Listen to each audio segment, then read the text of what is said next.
Hello everyone. I'll just let everyone settle into their seats.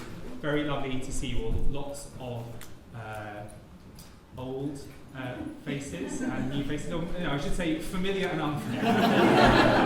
Not old and new. Familiar and unfamiliar faces. Well, welcome.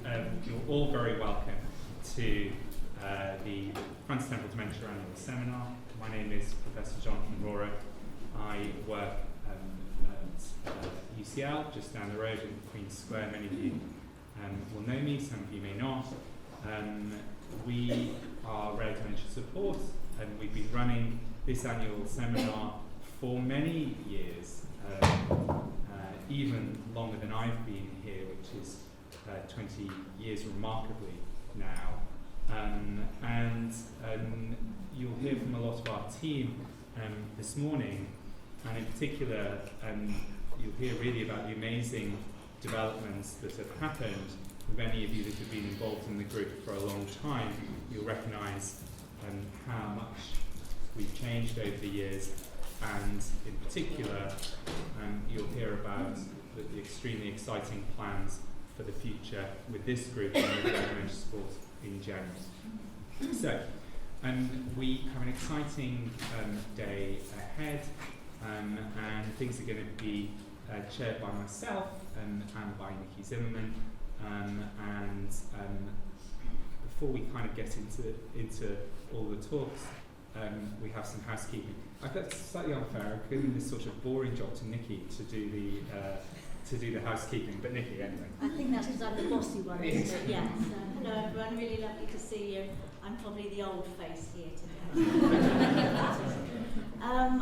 This is our new venue for the year. I think a few of you came to the carers meeting a few weeks ago, but this is the place we're going to be using for our meetings this year. And I think it's a lovely room, and hopefully we're going to have a great day, and they provide a really nice lunch for us. I'm just going to mention the bookings for Eventbrite, because it was a bit confusing for a few people this time, and we've had to sort of change our system. We need to use Eventbrite, we need to know who's coming, and we need everybody to be members to be able to come to these meetings. So apologies if anybody got confused with the system, but hopefully sort of for the next one to be much easier to use. We need people to be members because we're very generously funded by the National Brain Appeal, so it's good for me to report back data to them of how many people we are supported for this, but also for your own safety as well. You know, we need to know who's going to be in the room for health and safety processes. The toilets, if you haven't found them, they're just straight the other side of the room, and the emergency exits straight out of the door here. Hopefully we won't be using any of those today, but if you are, just follow us and run very quickly. There's no fire alarm that is expected today, so if it does go out, yeah, just run with us. And the teams we've got here, so we've got our RDS team. Do the team? Roberta is over there, give us a wave. And Karen's here as well, and Emma, you saw on the desk as well here.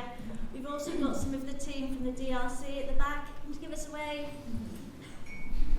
And of course we've got Eva from the National Brain Appeal here today as well. So she'll be here until after lunch if you want to speak to her about any fundraising activities that you want to do. Seb is filming some of the talks today. It will just be put up here, so it shouldn't have anybody in at all. So that shouldn't be a problem to anybody today. Just don't walk across it if you don't want to be in it. And we really do appreciate your feedback as well after today. So we've got an online form which is scheduled to go out for when you arrive back later. If you could give us your feedback, we really, really appreciate it. It helps us shape our meetings going forward. And you know, we're always open to any sorts of constructive criticism that you have, or anything we can do to improve going forward. And this is our last year before we get our centre that we hope is going to be fantastic, and you'll hear all about that a bit later. But just to let you know, so the plans for this year is to have our annual seminar, which we've got here today. We have 4 carers meetings, which are for mixed carers from all the rare dementia support groups throughout the year, and they're held here as well. And then a bit later in the year, we'll do some recordings, like the old webinars. It won't be a live webinar, it'll be a recording that will be sent out with some interesting talks, and then we'll do a live webinar for a Q&A session later in the year. So we're hoping we've got quite a lot for all of you to benefit from, and obviously along with that we have our peer support groups as well, which I'll talk a bit later about. Sorry to scare you with that picture there. As I said, Eva is here, the National Brain Appeal, and there's the London Landmarks Half Marathon coming up, which some of the teams are coming. I've put a picture of me, Seb and Susie, but Sophie and her team are also doing it. But they are younger, fitter and prettier, so I didn't put a picture of them. But there's lots of different activities you can get involved in, and we actually do get some of our members to join us as well. This poor gentleman here, Matt, who is a carer and part of the RDS sort of membership, we managed to rope him in to come and do some running with us as well. So there's lots and lots of opportunities for people to get involved. It doesn't have to be running half marathons or marathons, it can be cake sales, it can be coffee mornings, whatever. So all of it goes towards the support that we can provide for you. Great. So this is the agenda for the day, and we're going to hear from Adrian, who I'll introduce you to in a minute, which is really a sort of scientific update on some interesting things that are happening. You'll hear from Seb and Nikki about exciting updates on our physical centre. We'll then have a nice lunch break outside. We'll hear from Ian, one of our members, and then from Nikki and her team, a little bit about safety, safeguarding, sectioning. And I'd reiterate what Nikki says. We do get lots of feedback from people, and it's helpful to hear topics that people want, and today is focused around things that people have asked us they want to hear about. So really important, because as we move forward and as we do the recorded talks and the Q&As and the next year's seminar, it's really important for us to hear what kind of things people would really like to hear about, and also who they would like to hear from. We have lots of different people who very kindly will come and talk. We're going to finish in the afternoon. Eve is one of our research assistants who's going to give an update on where we are in trials, and then we'll have time for a Q&A session with me, but also with the rest of the team that are here. And there's lots of experts and experience in the room, and that's just not our team, but also, as for any of you that have been before, there are lots of experts amongst all of you who can be helpful here. So, we're going to start with a talk from Professor Adrian Isaacs. Adrian and I have known each other for a long time, actually nearly 20 years, 18 years I think we met at a meeting. Adrian is really a star in really worldwide in the science of FTD, and has really been at the forefront of our understanding of this disease, particularly in the genetic forms, and his recent work has focused a lot on C9orf72 and really working towards a cure for C9orf72. So it's nice to have Adrian. I know lots of you are keen to hear about the science of FTD, so Adrian's going to touch on a few sort of interesting topics and his work, but also work of others as well. Adrian.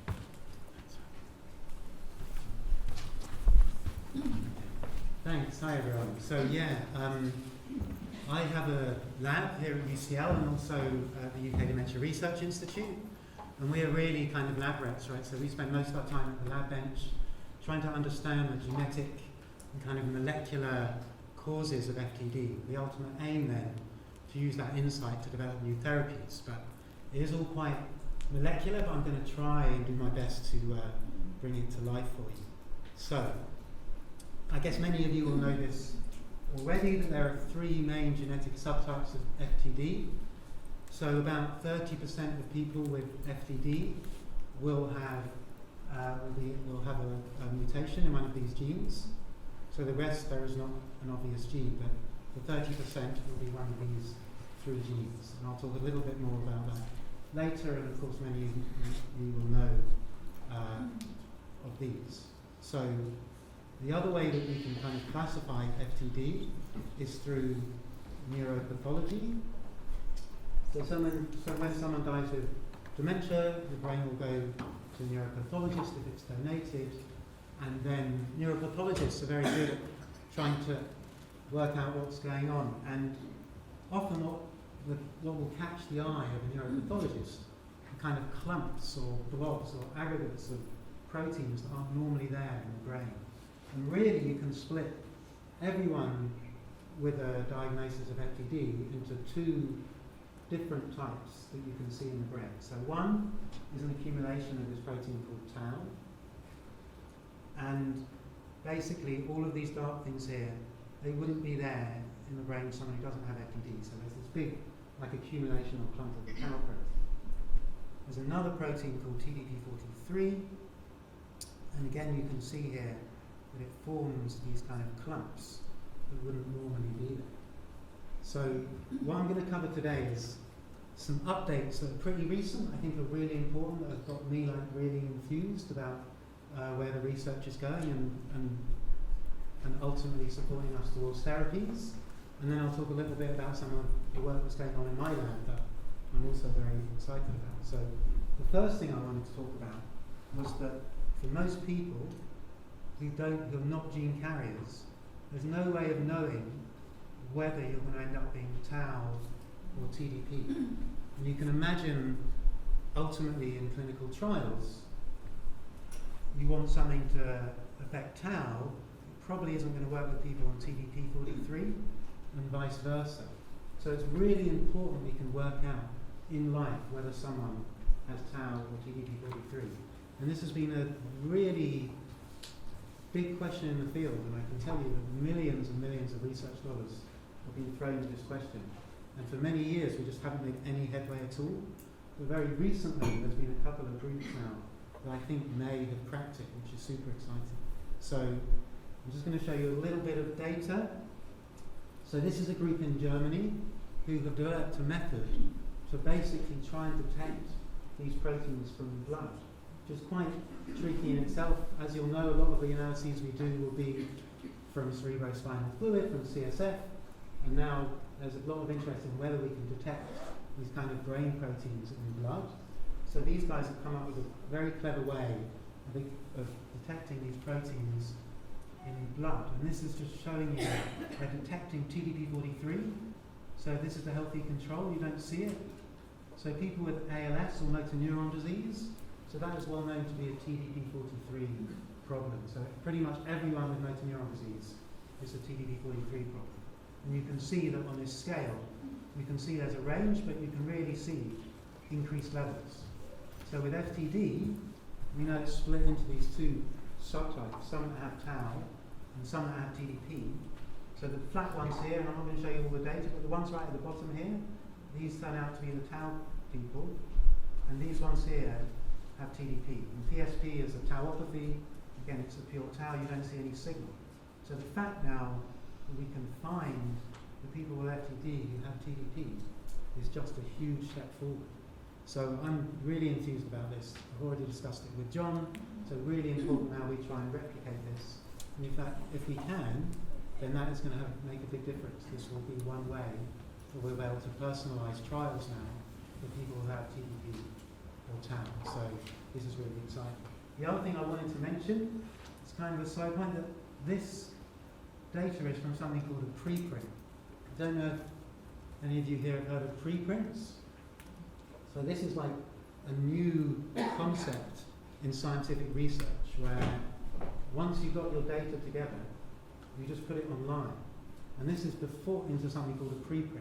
So this is before it's gone through the formal process of peer review. So peer review can be helpful because other scientists will say, well, have you thought of this experiment? And why don't you do this as well? But it dramatically slows down access to research. So we just had a paper accepted in a journal and it took a year in peer review. So we put that data on a preprint server and then people for the last year have had access to it. And I know that many people have been using the data that we put up there in that intervening year. And this is really a kind of cognitive change for scientists. If I'd said to some of my colleagues 10 years ago, I'll tell you what, get all of your data before it's published and just stick it on the internet for everyone to see it.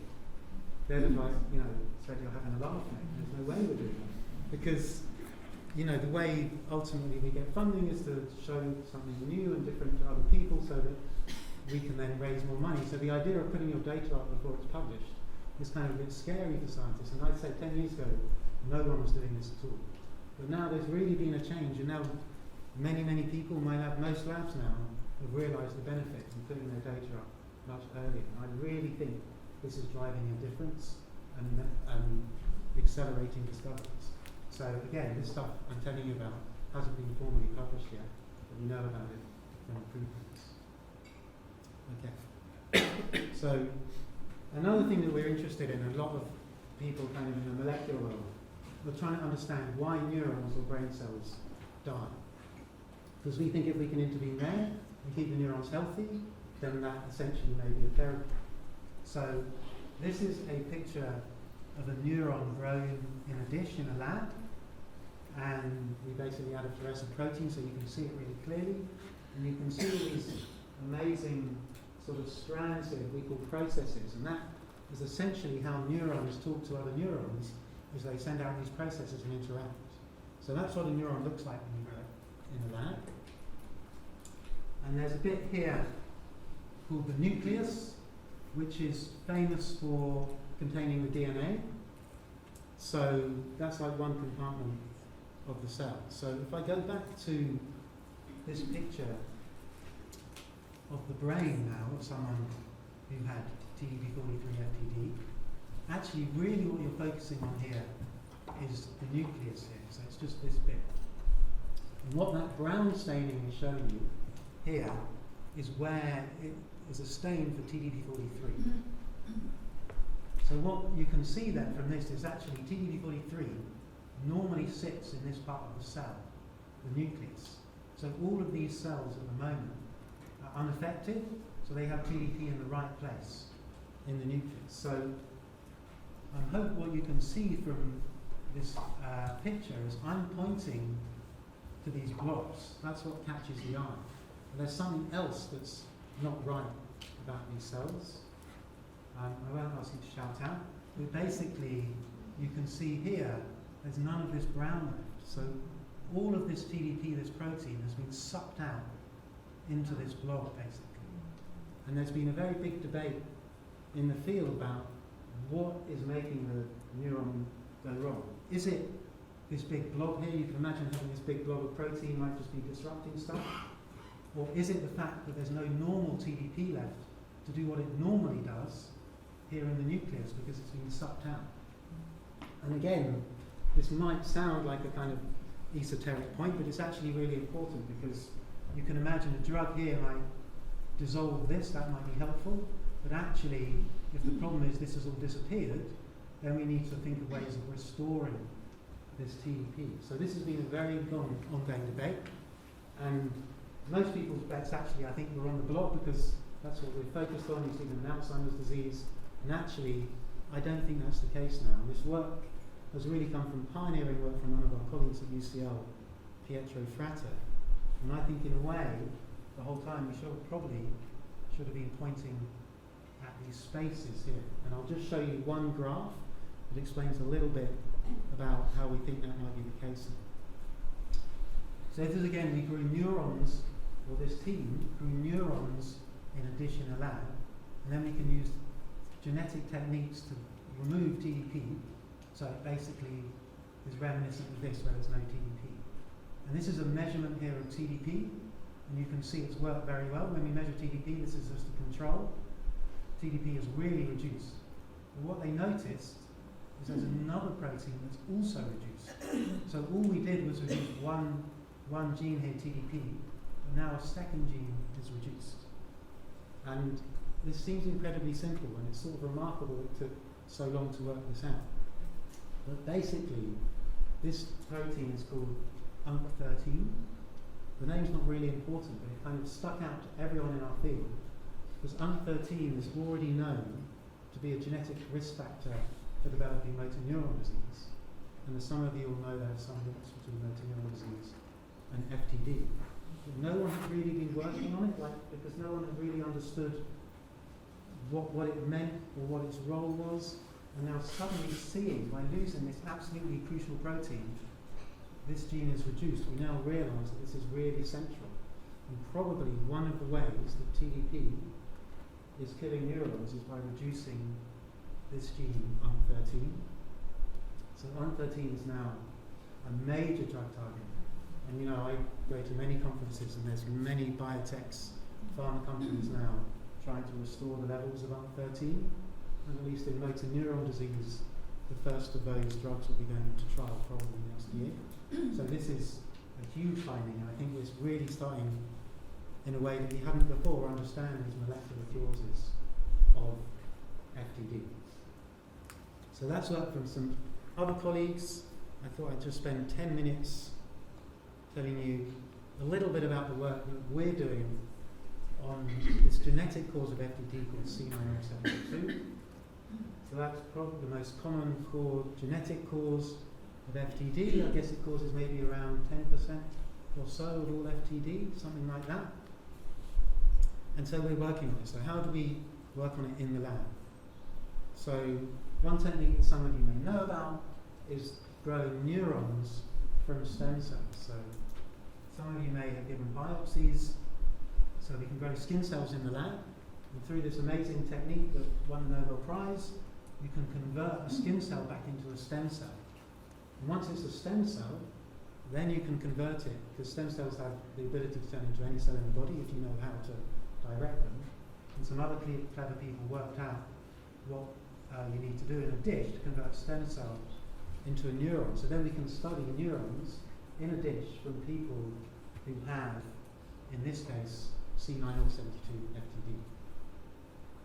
So I wanted to show you this video. I love this video. So these are the stem cells, and what we've done is put them under the microscope, and then we just take an image every few hours over 5 days, and you can watch them turn from a stem cell into a neuron in the lab. And what you're going to see as we just watch them over time is they start developing those amazing processes that I tell you about, that I showed you in the earlier thing, and you can see it happening. And over time you can see the cells get a bit smaller, and then they make all of these processes and connections with each other.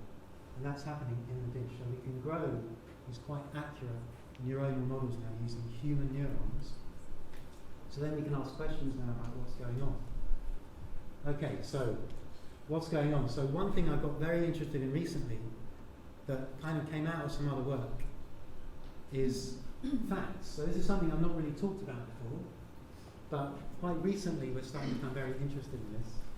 And so this is not a typo. 50% of the brain, I could have said, is made up of fat, but actually it's made up of fats because there are loads of different types of fats. And this is just a stunning image to kind of show that. So this is a mouse brain, and then these guys, the technique is not really important, worked out a way of removing all of the fat from the brain. And when you do that, it just comes completely see-through. I mean, amazing. And that just tells you how much fat there is in the brain. The reason this was done was really to advance research for microscopy purposes, because if you've got a see-through brain, then you can do clever things with microscopes. But for me, it just shows you how much of the brain is fat. So this is something that more and more people are starting to get interested in, because we didn't really have the tools to investigate all those different types of fats until quite recently. So this is my techiest slide. I think it's worth staying with me if you can. So this is like a neuron we grew in a dish, and then we used one of these new methods to try and measure loads of different types of fats. So I'm going to give you a quick primer on fat. I think it's really interesting. So this is a fat called stearic acid. It's a type of fat that is solid at room temperature. So you'll find stearic acid in like lard or cocoa butter, stuff like that. So that is one type of fat that you can measure.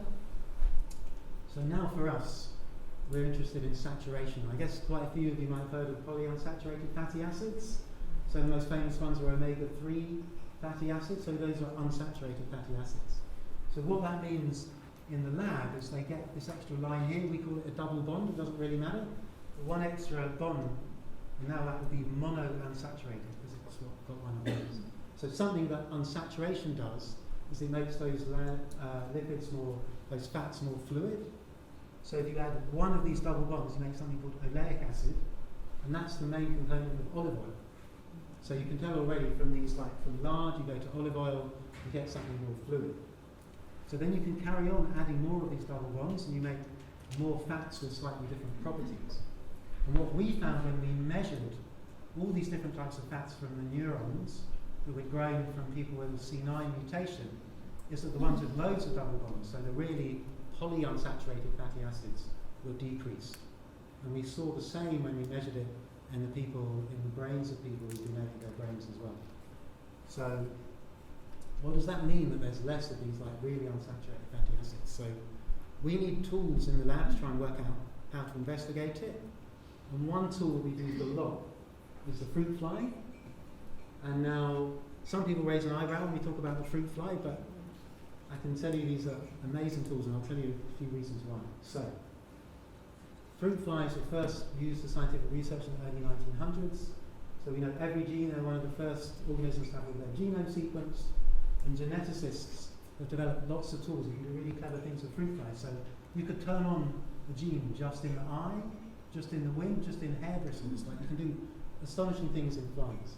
The other thing that's important to know about them is that 70% of the genes in flies are basically the same as you have in humans. And many things that we've been discovering in flies turn out to be the same in humans. So most recently, in 2017, a Nobel Prize was given to a group of Drosophila fruit fly researchers who are working on circadian rhythms. So these are, you have genes that turn on and off at night, and there are basically a number of genes that control the circadian rhythms. It was all worked out in fruit flies, and then it turned out the very same genes do the very same things in humans. So you can see that they can be a very useful tool for actually understanding human biology. So we used them as well. So what we did is we put the faulty version of C9 basically into a fruit fly. And this is another graph, I'm afraid, but this is what we call a survival curve. So what I do, in this experiment, we put about 150 fruit flies into this experiment, and then you watch them over time. So here, at day 0, they're all alive, and then they slowly die over time. And I'm always amazed by this, right? So in the lab, we can grow fruit flies, they last for like 90 to 100 days, like 3 months. Like, I've never noticed that when they're floating around my food waste bin. They don't seem to be there for like 3 months. In the lab, they last for about 3 months. When you give this bad version of C972, they die much more quickly. So we can use that as a way of trying to understand whether interventions can be beneficial. So what we did is we took a couple of these unsaturated fatty acids, these two here, linoleic acid and alpha-linolenic acid, and we fed them to the flies. And what we saw was a very modest increase in survival. So this is the survival curve, and it's just pushed very slightly. So even though this was like, that's interesting, they may be doing something, it's definitely not getting anyone here excited. And we wondered whether the reason for that was that here we're feeding the flies these fatty acids. And we wondered whether, if we could get them into the brain more effectively, would that be more beneficial? And now this is a bit that's like even cooler. So what we did now is a different genetic trick that you can use in fruit flies, which is, one thing I should mention here is that these two fatty acids are something we call essential fatty acids. Some of you may have heard of those. So essential fatty acids are ones that you can't make yourself. So you have to take them through your diet. And actually fruit flies are the same as us. They also have to take them in through their diet.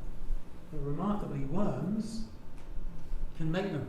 So they have these enzymes, I guess suitably called FAT1 and FAT2, that can make these, right? So they don't have to take them in their diet. So we can take those genes and we can turn them on in the fruit fly, but only in their brain cells, so only in their neurons. And that way we can encourage the reduction of these things, but only in their brain cells.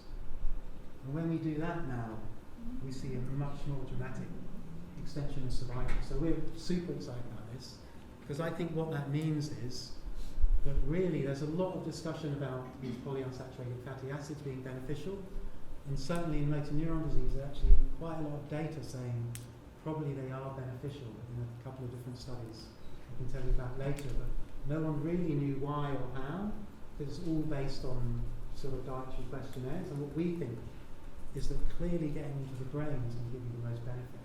So for now it's giving us ideas about how maybe we can enhance making these beneficial by understanding how we can increase getting them to the brain. And then this is just a final experiment, so we don't only work in fruit flies. This is a site where we grew neurons again in the dish, so these are human neurons. And I won't take you through it, but basically you can stress them out a bit. And in the C9 cells, when you give them a bit of stress, this is cell death, they die, and then when we put these same FAT1 genes in to these neurons, it reduces a bit of cell death. So it looks like, again, it's another example of fruit fly data reading through into the neuron, the human neurons we grow in the dish.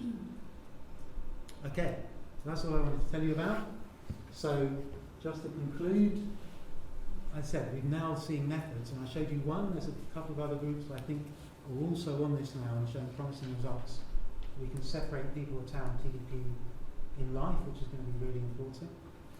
We now know that it's the loss of that TDP that's important, and that's really inspiring new therapeutics to be developed. And then our work says that I think polyunsaturated fatty acids are probably beneficial, and particularly if we can get them to the brain. Okay.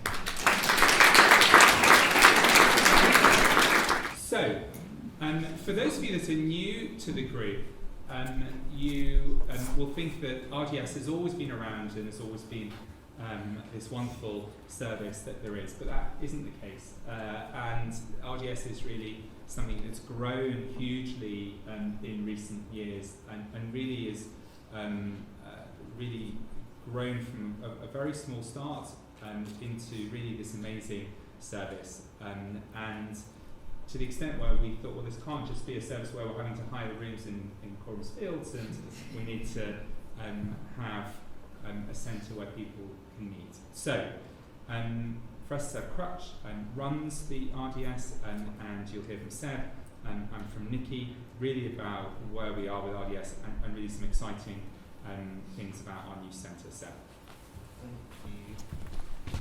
Thank you, John. Thank you, Adrian, and thank you all for being here. Before I hand over to Nikki, who's the person who many of you will know because she's the beating heart and passion behind a lot of the RDS services that we're about to describe, I just wanted to show you a few numbers, not to bore you, but really to say that you are the key part of something that's really important and really growing, and also that you're not alone. Because obviously one of the main driving factors behind creating groups like this and groups that we hold for other people with other types of rare or young onset or inherited dementias is that essential experience of, if you've never heard of this condition, you know something is wrong with someone who is desperately important to you or in yourself, and then you're given one of these labels. One of the very first things people ask is, am I alone? Am I the only one with this? And so it's through groups like this that we hope you will find, if you're here for the first time, if you're here for the umpteenth time, we hope you have found some sense of connection, some sense of familiarity, some sense of support by being with other people who are in a similar situation and who know what you're going through.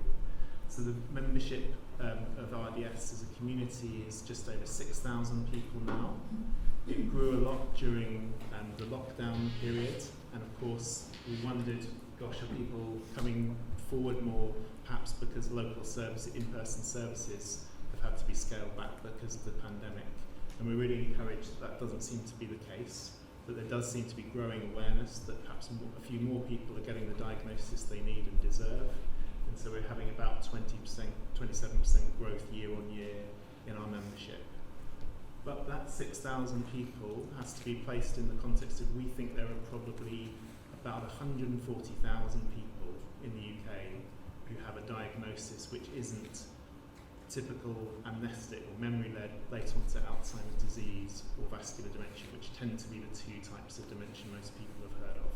So there are an awful lot of people who are not in the room with us or not using the services, and so it's a key part of this community that I hope you will increasingly feel part of, to talk about your experiences where you feel able to, and to try and gently, gradually or ferociously encourage people to, when they hear the word dementia, people outside of this room, to hear the word dementia and for one of their thoughts to be dementia, what type?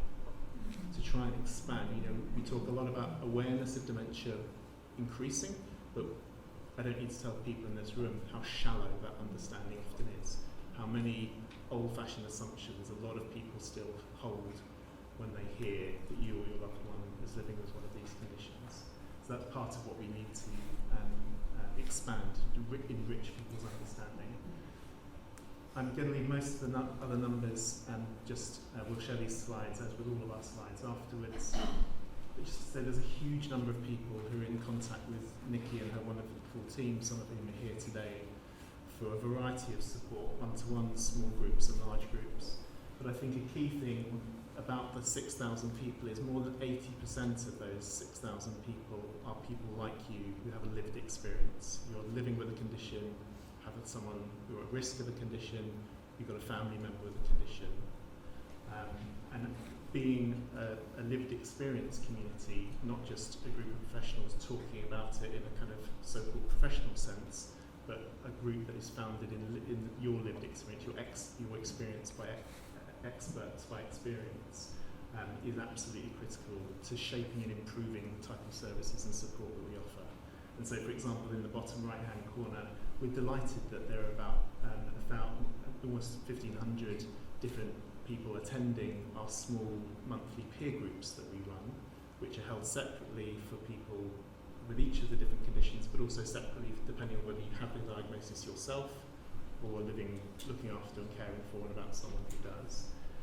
Because it's vital that the people with the condition also are very much at the front and centre of our minds.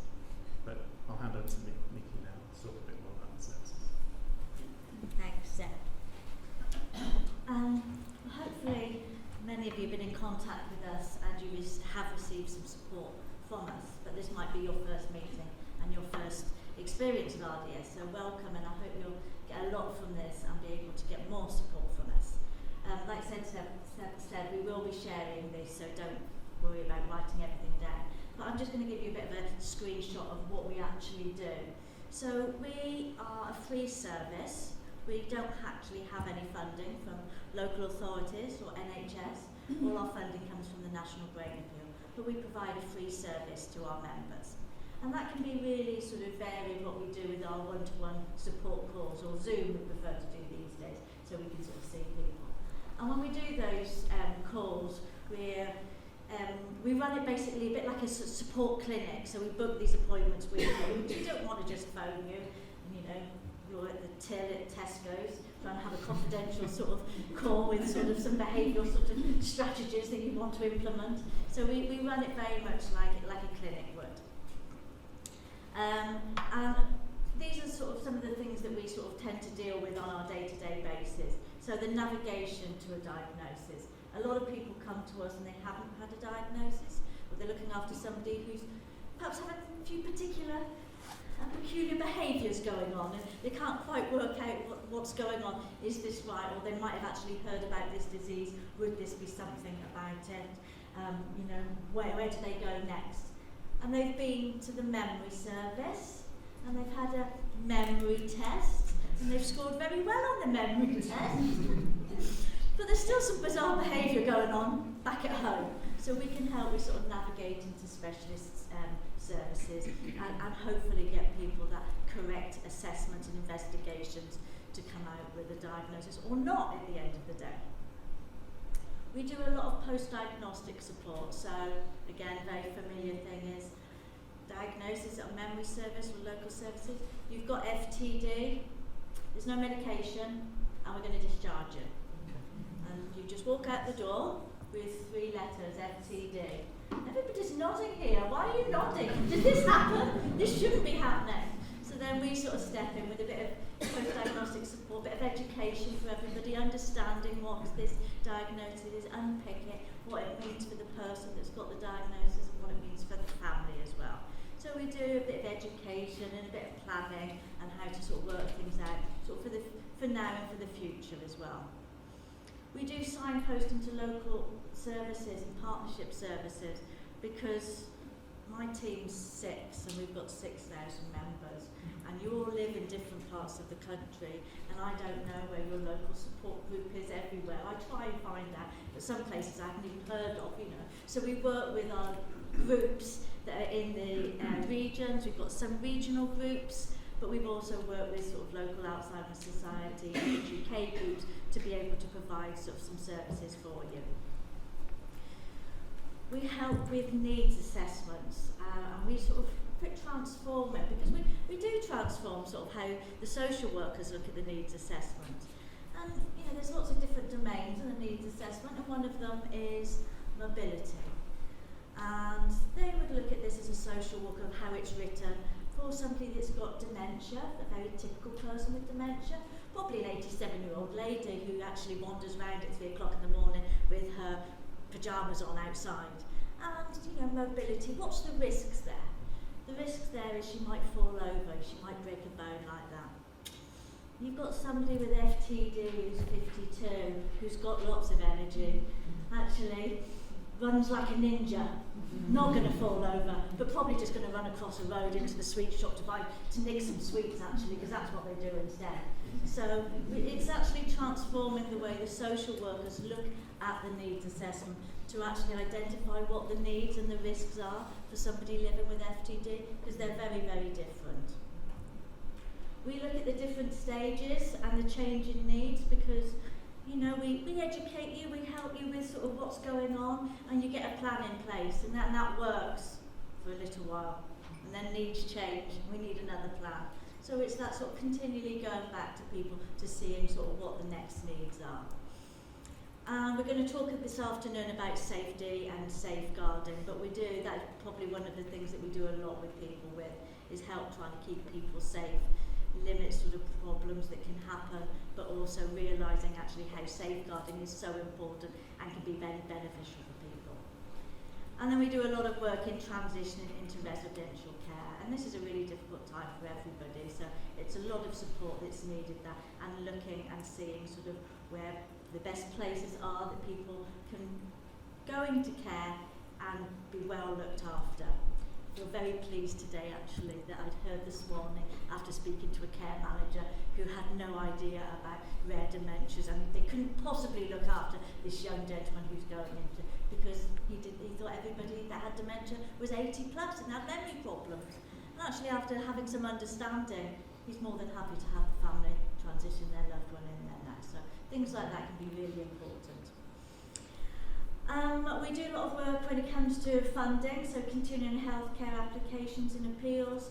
It's really, really difficult to get this these days. We really, really understand, and everybody just gets that hand of no, we're not doing that.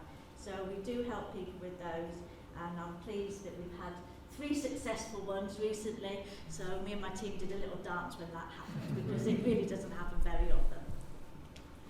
But we are part of the Dementia Research Centre, so we also want to be able to offer people as much opportunities to get involved in research as possible and actually feed back on the research. So we've got some focus groups as well now. So that's what we tend to do in our one-to-one support. Quite a lot to fit into a phone call or a Zoom meeting, but we managed to do it. And then we've got our small groups. We do peer support groups each month for each of our different types of dementias.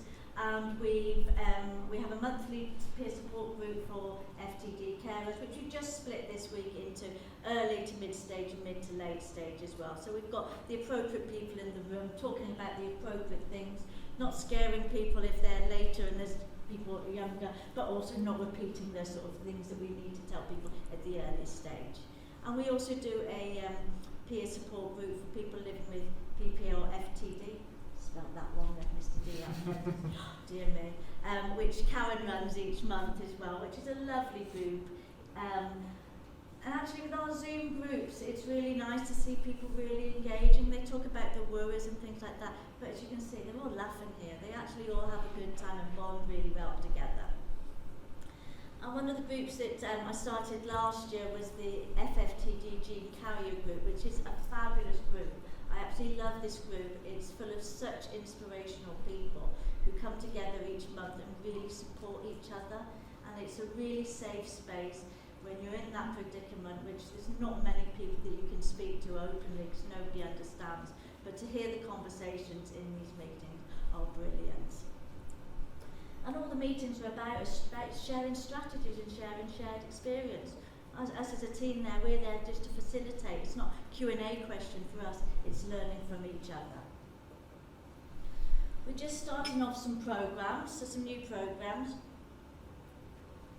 And just some information sessions. So really sort of all you need to know at the point of diagnosis. We're going to do a quick fire round in one sort of session, but give people that information and that resource to continually go back to.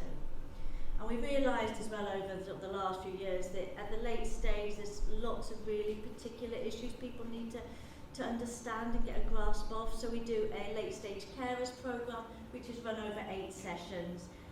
We have different guest speakers, different health professionals coming into these, and it goes through different things like sensory and nutrition, financial, palliative care, and actually by request of the people that actually attended these meetings, they asked to have funeral planning and brain donation, which has been really important for them, and it's really helped sort of with those later stages and the planning they're doing. And alongside that, we run another group as well called the Road Less Travelled, which is a pre-bereavement group. So it's talking about grief and loss and sort of changes to identity and what it's like to be a carer at those real late stages and that feeling of loss with that. All really popular programmes, and really proud that we actually do these. As I said, we've got some regional support groups dotted over the country. And you know, these are now coming back as face-to-face. A lot of them were online through the pandemic. We're getting them back. Some of them are specific to FTD, but some of them are mixed rare dementias as well, and that works well as well. It's just having people locally to connect with so you don't feel so alone locally. But we really plan to extend this. Like we're going to talk about the centre in a moment, but what we really want is, we've got our home in London, but we're not London-centric. We want to have more groups out in the community all over the country. So just the last bit from me is our additional services that we've got. So we've got a clinical psychological service with Queen Square, and we've got access to the psychologist there. It's a bit of a wait list, so please don't rush for this, but it is there when people really need it, for that understanding, for that extra intensive support with some counsellors. We've got a legal advice service, and this isn't a solicitor on tap for you for all your needs, but what Michael is really, really good at is understanding the complexities with rare dementias, and he offers a 1-hour session with our members if it's like anything from appeals, if it's anything to do with crime, so lots of things he can really help with and give his real sort of advice on the legal point for that. And what we tend to spend quite a lot of our time doing, which is really beneficial I think for us now, is helping to support and educate health professionals. As well as having all of those members like you here, we've now almost got 1,000 health professionals who have signed up to become members, have asked for talks, and really want to help the patients that they've got, or the people they're working with. So we're getting there slowly, chipping away. So we're hoping next time somebody gets a diagnosis, it isn't, oh, you've got FTD, we don't know anything about that, there's no medication, bye. Because there's lots of things that can be done. So hoping with our talks and training that will really spread the word out there. Right, I'm going to hand back to Seth now.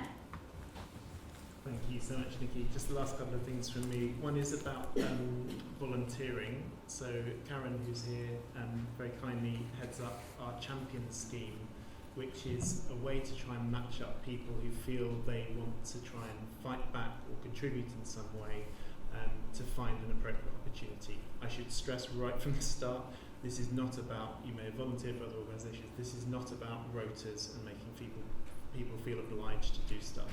This is very much with the understanding that your lives are very dynamic, very variable, And there are people who might feel at one moment able to give a talk or perhaps be involved in some media work or share experience with someone else. But at other moments in their life they may not be able to. So this is only matching people's who have a desire and an ability to contribute to an opportunity near them that might be the right shape for them. So one quick example of that is the Cascader scheme. So we currently have about just over 30 people who've been trained up by Karen and some of our other colleagues to feel really confident telling their own story. So it's not a lecture about different types of rare dementia, it's people telling their own tale to community groups and organisations, to faith groups, and to GP practices, to care homes, to different audiences who perhaps reside still with kind of some of the more cliched notions about what dementia is, ageing, memory and older people. And these have been really, really successful. They've prompted lots more requests for information, lots more awareness, and people, if you're interested in this, please do come and speak to Karen, me, Nikki, or to email us at contact@Rare Dementia Support. And you don't get left alone with this. There's lots of help, lots of training and advice about how to develop your story, and also to equip you with resources like videos by John in relation to FTD. So you're not responsible for giving facts and figures about the condition. You're there just to talk about your own experience. And this has been a really helpful way of trying to broaden awareness about different forms of dementia and trying to address some of the problems with underdiagnosis. And finally, before I hand back to John, just a brief mention of this long talked about Rare Dementia Support Centre, which is very much going to be a home for this community.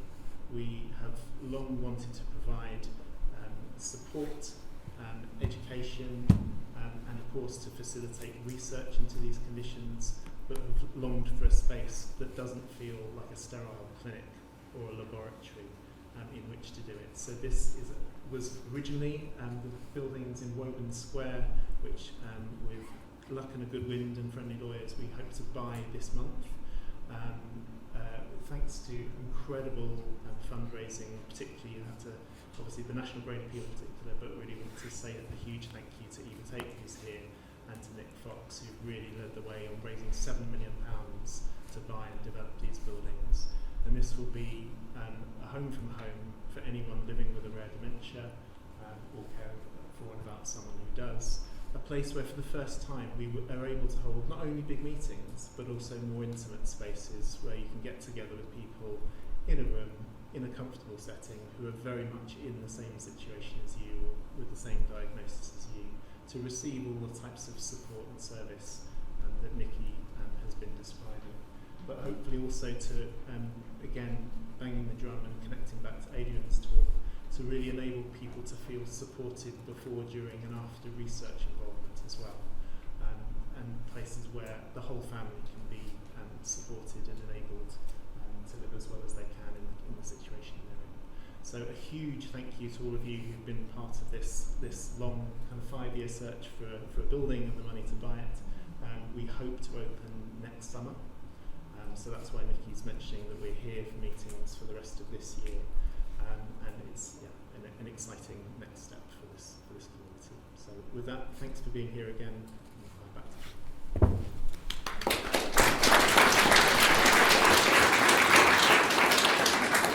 I'm really delighted that Ian's agreed to do this for us today. Wise old head of knowledge. Maybe. Strategy kid. Ian's been with RDS for a good while now. I was very fortunate to meet Ian and his wife straight after the diagnosis in the clinic, how everybody should get support. So we're really fortunate that happened at that point, and he's not been able to get rid of me since. He's tried, but I've always been there. Ian's come to loads of our groups. He is wonderful in our groups of helping so many people. I know many of you that are here today have benefited from Ian's knowledge, so he's just going to share his experience with you today, and I'm going to be like an air hostess pressing a little button every now and again. Thank you, Nikki. Thank you very much. Can you all hear me? Yes. Great. Okay. Right. So, hello everyone. My name is Ian, as you've probably gathered by now. But this isn't about me. It's about my wife Amanda, and I hope to give you an idea of our personal voyage of discovery. Amanda was diagnosed with behavioural variant frontotemporal dementia in late 2019 at the age of 55, and she turned 60 last November. I hope she doesn't mind me sharing that fact. I call it a voyage of discovery, as everything is so unique. Ourselves as a married couple of 36 years, our families, our backgrounds, our education, our outlook on life, and ultimately as we deal with this negative life event, we start to learn how the disease deals with us, but probably more importantly, we discover how we will deal with the disease and find out more about ourselves. If this is your first RDS meeting, don't worry, I'm not going to ask you to raise your hands, but I can assure you that I know how it feels to be here for the first time. My first meeting was the 7th of February 2020, 4 long years ago, let alone the COVID pandemic that was due to arrive in the next 6 weeks. So some of my sort of feelings about attending the first meeting: worried, anxious, nervous, cautious, embarrassed, reticent. Perhaps they're all adjectives that you might capture the mood of the room, and I'm sure you could add some of your own to that. But ultimately, I would suggest that we're all here as we want to find out more information about the diagnosis and condition, more ideas about support, more contact with people who understand the condition. And perhaps with that in mind, having that education will lead to our empowerment to try and deal with the situation that through no fault of anyone here we're all having to deal with. And really, you've all made that very important first step to deal with the situation as you're here today. So, congratulations. So, I want to give you an introduction to the voyage. As I mentioned earlier, we're all unique individuals. Some of you may recognise similarities in the next part of the presentation, and others will have a totally different experience. I think what I'd say is take what you find of use and leave anything that isn't of use. It matters not. Either way is fine. I'm going to start initially with prior to diagnosis. It's really unfortunate that this disease doesn't present a physical symptom that we could all relate to. When we first saw our GP, he requested we come back in a couple of weeks for a double appointment. Now, I've never heard of a double appointment at the GP before. He wanted to know what we saw was changing, not just a generic "she's changed," but specific examples of what we had noticed. Amanda is the youngest of 5 siblings, so I decided to ask for their help and ask that they didn't communicate with each other about what they had noticed. This would provide a 360-degree review of Amanda, and not just a biased one for myself, as being married for so long. I asked our 3 adult children the same question too. It appeared that we were all seeing the same traits. I had a list that was XYZ lines long, but perhaps the main ones that were presented were a lack of empathy, apathy about doing anything, inappropriate clothing. I can remember the summer of 2018, we were on a family beach day, and it was hot. Oh, okay, sorry. And as I say, yeah, so she was wearing heavy black jumpers on a beach day, and it was just totally inappropriate. She had a tendency to gorge and eat the wrong type of food, sugar-laden food. Reluctance to prepare food, cook, or do any household chores, all very unusual for Amanda. An unhealthy interest to spend a lot of money at a local auction on useless things. Looking back, perhaps the start of hoarding tendencies. Our GP carried out a mini mental state examination, and I was present when Amanda carried out the exercise.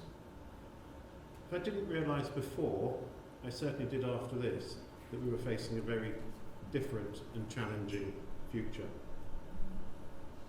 The GP arranged a CT scan, and then upon consultation, with Dr. Catherine Murray at Queen Square, requested the upgraded MRI. At point of diagnosis now,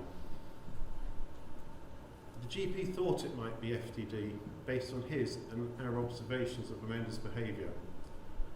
And as I have since found out, he is in the minority who recognise the condition.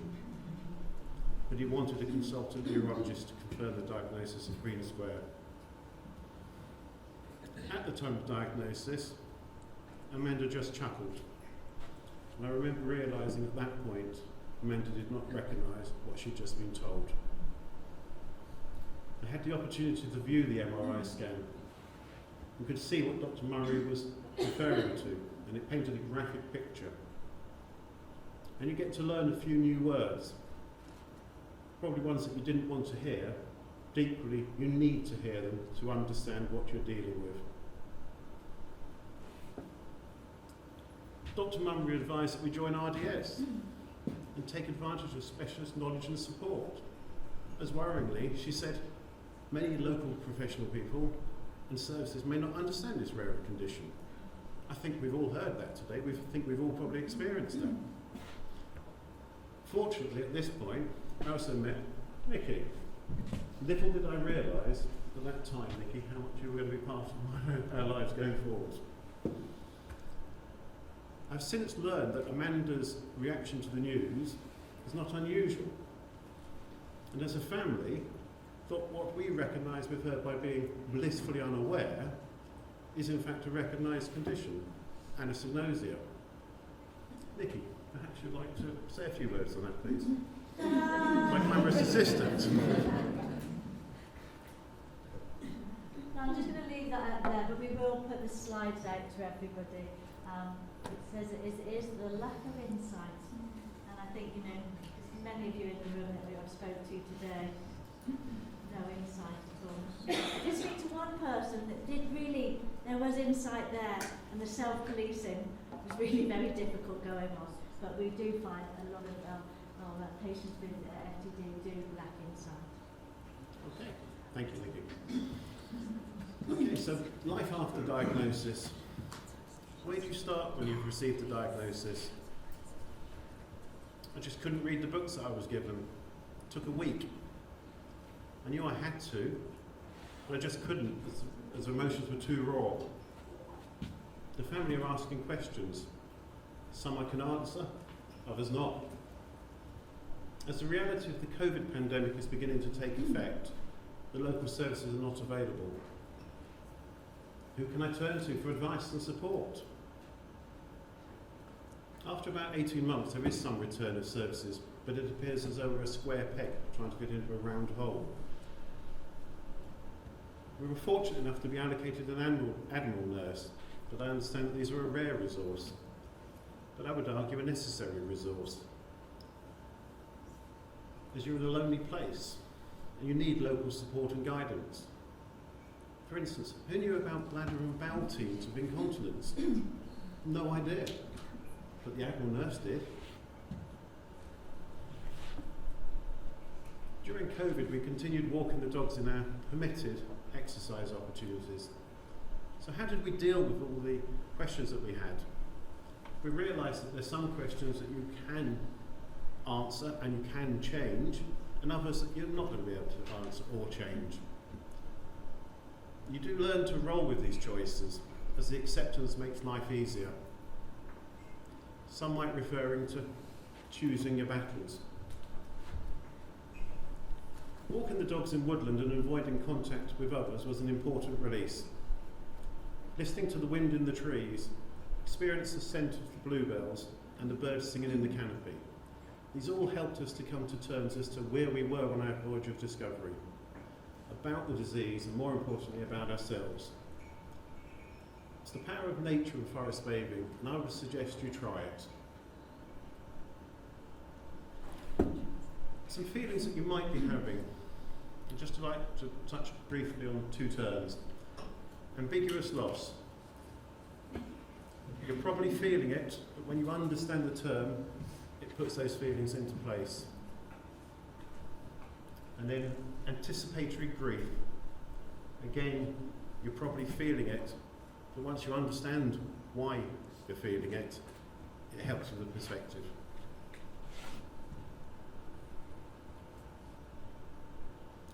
So, carrying on now. Whilst Amanda was at home, it was important to try and relate everything to her and for her. I found that a familiar routine is required. We know that Amanda enjoys walking with the dogs, so that was an important activity that served two purposes: exercise and some form of social contact with other members of the public. As the disease has progressed, this has become harder. And whilst the sunflower lanyard can help some people, it isn't the be-all and end-all for all. Are people aware of the sunflower lanyard? Yeah. Anybody not?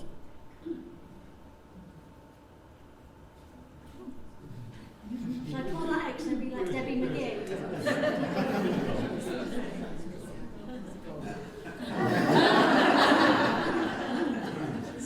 Right, so a bit like buses. You see one, then three turn up. So if anybody wants a sunflower lanyard, you're more than welcome to these. If you go to your Sainsbury's, or probably other superstores, I dare say, go to customer services, you can ask for a sunflower lanyard. Okay, so sudden outspoken comments need to be handled with care. Some members of the public are uncomfortable in these situations. Initially, it was embarrassing for us as the family, but we learned to live with it. And on the rare occasions when we needed to explain the situation, and someone remarks that they've never heard of that disease, I now take that as a compliment. They do now.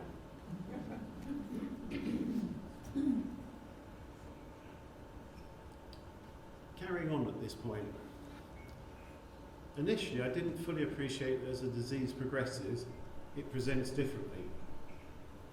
We started this voyage of discovery with behavioural issues, most notably staring at people and saying that you are my sister, or shouting out across the road, how old's your dog? Very weird, and as much as you try and help, it's just easier to keep walking. We also had issues with road safety, which is something we talked about earlier, and a total lack of stranger danger. Most drivers would see a middle-aged woman standing on the pavement or in a car park. But in reality, from my point of view, she's terribly vulnerable and likely to walk out without even thinking of the danger. Something akin to a 3-year-old. During COVID, it was impossible to take her shopping. She didn't understand social distancing and thought it quite funny to run around the supermarket, chuckling to herself, with me in hot pursuit, obviously.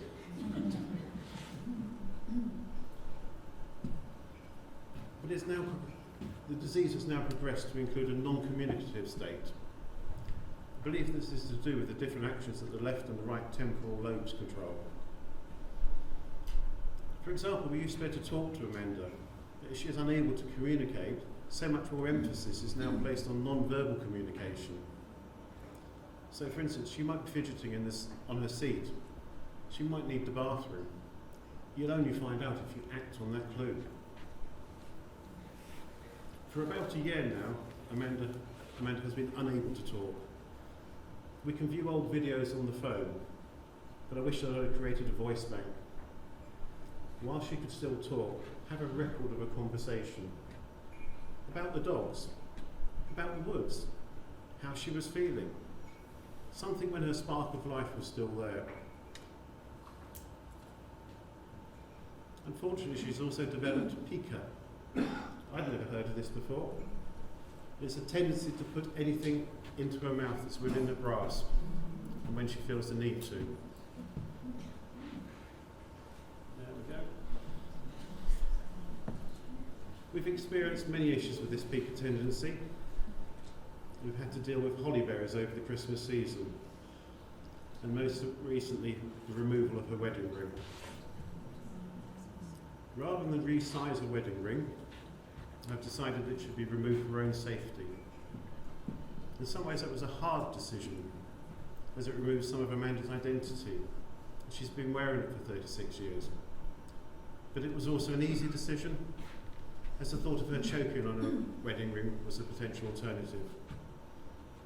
This probably goes back to choosing your battles. A bit about now transitioning into respite. There may come a time when someone from your professional services support team, maybe the doctor or social care worker from adult care service, want to talk about carer burnout. You may well feel quite tired, and in their professional opinion and assessment, it might be time to suggest that you need to take a relief from an unpaid carer role. They're suggesting it for your own benefit. It is a hard lesson to learn, but you should really consider the offer. Provided you can view a suitable care home that can look after your loved one for a couple of weeks, it will give you a break from caring and allow you to recharge yourself. It is not an easy decision, but personal experience has shown me that it has been worthwhile. Notwithstanding the fact that if the need arises for long-term residential care at a later stage, you have a potentially familiar option available with another established routine to ease the transition. So what next? I'm sure that we've all had conversations with our relatives about residential care homes. I certainly have. And I'd expect that most would recognise this. Don't put me into a care home.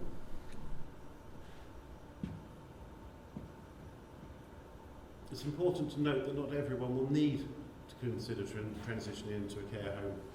Living carers may be an option. But with 2 grandchildren living at home, it was felt that in Amanda's case, we should consider a dementia nursing care home. I'm not happy that Amanda is in a care home, but I'm comfortable, and there's a difference there. I realised that my physical health was suffering. Tennis elbow and back problems brought about by catching Amanda in the bathroom. My sleep was severely disturbed as I was the 24/7 carer. Conversations with friends, families and professionals helped confirm the situation. But most importantly, it's in Amanda's best interest. She's been looked after by qualified people, able to deal with her ever-increasing and changing needs. For instance, her medications are monitored and dispensed by the nurse. The local doctor visits the home every week for an update on residents' health and will amend medications advice when required. An optician visits. There's a local dentist aware of the challenges as well. She has 3 meals a day, all freshly prepared. Refreshments are available throughout the day.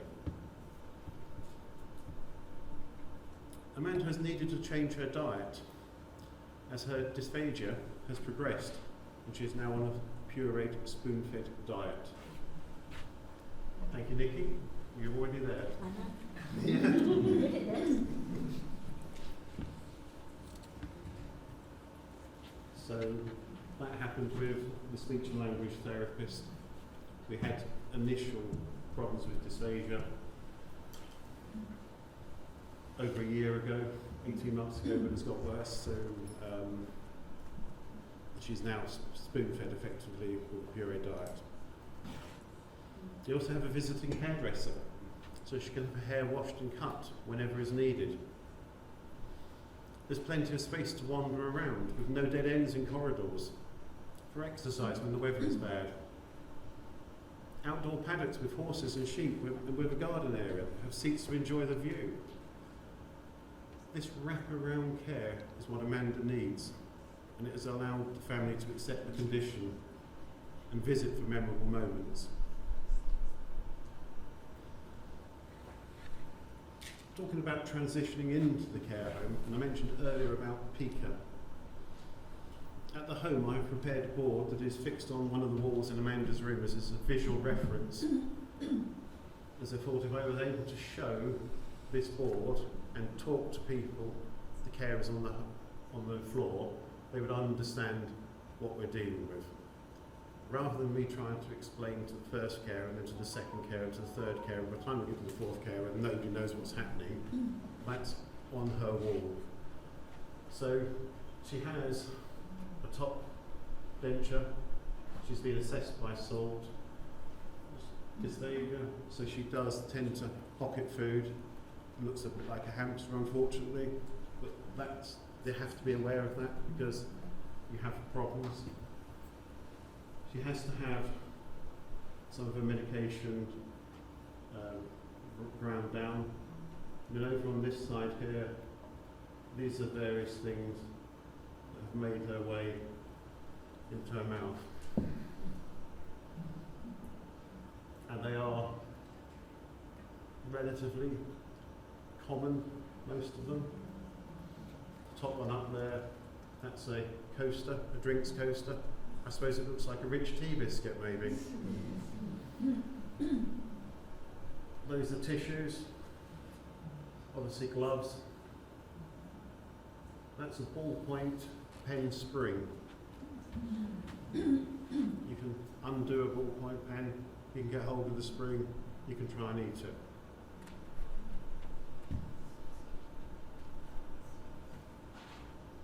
Hand gel, stones. We haven't got to this one yet, fortunately. No, the batteries, and that's granite droppings. I think is the best way of describing that one.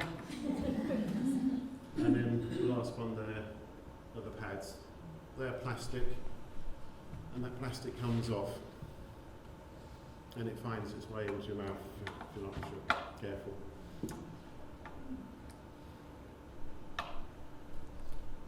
Talking about the hearing aid batteries and button batteries, the things that you sometimes find in remotes, they're especially dangerous as they can react with the body when ingested. We're very aware of this as we have 2 grandchildren in the home. It probably doesn't get mentioned enough with adults, as apparently we're not likely to swallow them. However, if swallowed, apparently the advice from our daughter's health visitor is you need to eat honey because it coats the battery and delays the process of action. But it is a hospital visit. So going back to choosing your battles, you wouldn't really want to be going through that. So you need to keep them out of the way. So some thoughts. Amanda's transition to a care home has allowed me to step back from caring and advocate amongst the local NHS and adult care services community. It's too late for Amanda, but I feel that my experience of going through the system needed to be voiced. And I'm pleased that some of my thoughts have been acted upon. I've introduced the local professionals to RDS, and they will become educated about the nature of the rarer dementias, and recognise that they need to cater for us as a separate group, as we do not fit into the generalised dementia term. If you live in Hertfordshire, there is a dementia strategy. And for the first time, there's a young onset section in there as priority number 4. And finally, RDS, Rare Dementia Support. Yes? But I have an alternative acronym. R, really, D, do, S, support. Really do support. Thank you for listening.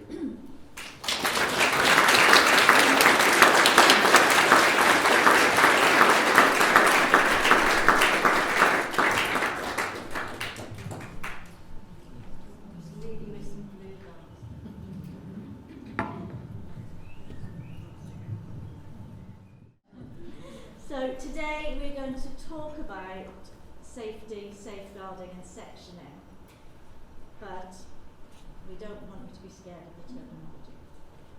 Yeah, so we're going to really take a very gentle approach through this. We understand that some of the words are really scary, so please bear with us and please know that at the end of the day we're all going to be here, the members of the RDS team, so you can come and find us afterwards if you'd like to have a chat. So we're going to be looking at keeping safe at home, keeping safe in the community, and sometimes when things trigger and go up to maybe a safeguarding concern, so we're going to touch on that.